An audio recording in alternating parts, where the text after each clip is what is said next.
দেখুন, প্রতিটা অ্যাওয়ার্ডই প্রত্যেকটা শিল্পীর জন্য একটা রেকগনিশন, একটি ইন্সপিরেশন। এ ধরনের অ্যাওয়ার্ড শো যেটা আমাদের অভিনেতাদেরকে, আমাদের শিল্পীদেরকে একটা স্বীকৃতি দেয়। আমি ক্রিকেট দেখি না, আমাকে এটা কোয়েশ্চেন করে লাভ নেই। আমি বলবো যে মানে ইটস এ গ্রেট থিং যে এবার প্রথমবারের মতো বাংলাদেশে ঢালিউড অ্যাওয়ার্ডস অনুষ্ঠিত হচ্ছে। আমার আগে কখনোই ঢালিউড অ্যাওয়ার্ডস অ্যাটেন্ড করা হয়নি, this is my first time, so I am loving the experience. দেখুন, প্রতিটা অ্যাওয়ার্ডই প্রত্যেকটা শিল্পীর জন্য একটা রেকগনিশন, একটি ইন্সপিরেশন, সামনে আরও ভালো কাজ করার মোটিভেশন।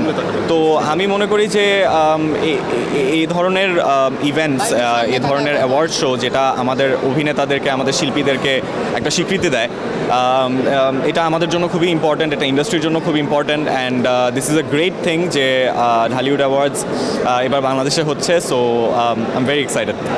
কী নিয়ে ব্যস্ততা যাচ্ছে সেটা এখানে না বলি, আজকে ঢালিউড অ্যাওয়ার্ডস নিয়ে ব্যস্ত থাকি, পরেরটা পরে দেখা যাবে। আমি ক্রিকেট দেখি না, সো আমাকে এটা কোয়েশ্চেন করে লাভ নেই। আমি জানি না, দেখা যাক। আই হ্যাভ বিন নমিনেটেড এবং জাজরা কি ডিসাইড করে সেটা দেখা যায়। কংগ্রাচুলেশনস টু যারা নমিনেশন পেয়েছে, সবাইকে congratulations and best of luck to everybody.